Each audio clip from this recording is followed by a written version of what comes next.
Je fais plein de routes en skate, Châtelet, Gilly, Charleroi, Wuffiou, je vais par les Ravels, les chemins cool. J'ai une phobie un peu des voitures, donc j'aime bien me déplacer en skate. Ouais. Ça a la street deck dans le sac à dos derrière et je roule en cruise. Quoi. Je peux faire des 20-30 km par jour.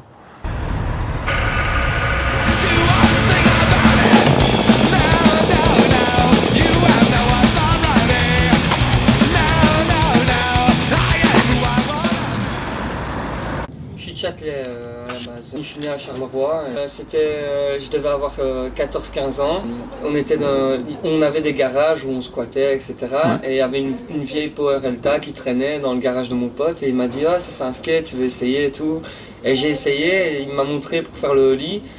Et puis j'ai groupillé des centimes à gauche, à droite pour m'acheter ma première planche pro. Et j'ai acheté une plan B d'Anyway. On roulait principalement entre potes, partout dans les rues de Pont-de-Loup. Mais on avait notre QG, je veux dire, c'était l'arrêt de bus, le terminus. Il y avait une longue bordure et alors on apprenait à faire des grinds.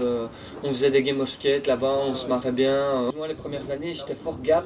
Et puis je me suis technifié un peu avec le temps. Donc j'ai plus été dans l'esprit curb. Après, quand le skatepark a ouvert, là j'ai commencé à me jeter sur des barres, etc.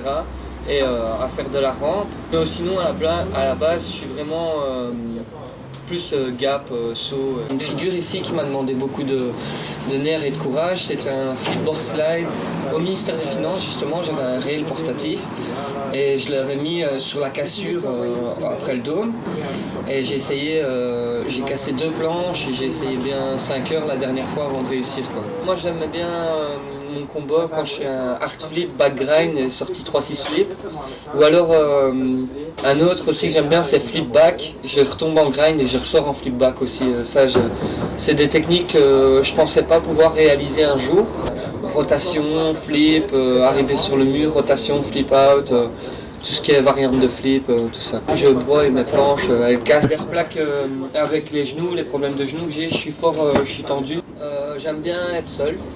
J'aime bien le calme aussi, ça dépend de mon état d'esprit. Il y a des fois, je vais aller chercher des potes, mais la plupart du temps, c'est vrai que la solo session, ça me va vraiment ravir parce que je peux dire ah ben je vais là-bas, après je veux partir, je vais là-bas, tandis que quand on est en groupe, ben, il y a toujours un désaccord sur le spot ou quoi.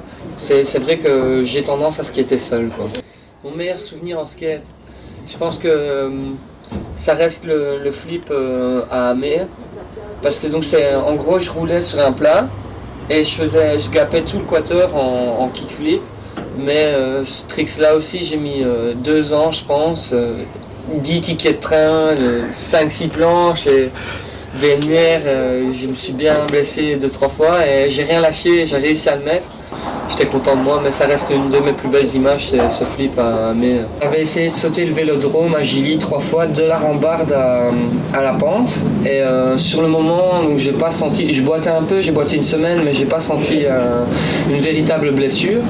Et il y avait un pont en construction à Châtelet, entre Châtelineau et Châtelet. Et alors j'ai voulu rouler sur le plat du mur et sauter. Et tout bêtement, en retombant, mon genou a plié vers l'intérieur et là j'ai vraiment eu mal. Je me suis fait opérer, les ligaments croisés rompus. Et voilà, ça reste une de mes plus grosses blessures. C'est le musée d'art contemporain à Magba, à Barcelone. Ça c'est vraiment un spot qui me vend du rêve. Ou sinon un skatepark ce serait plutôt les BRX, mais vraiment même en découverte, essayer de shooter un maximum, que ce soit autant au Macba qu'au BRX, vraiment prendre un maximum d'images. J'aimerais vraiment bien trouver une équipe de skate active pour pouvoir justement avoir un skate trip et pourquoi pas un projet vidéo ou sans se prendre trop au sérieux, mais vraiment un truc actif quoi.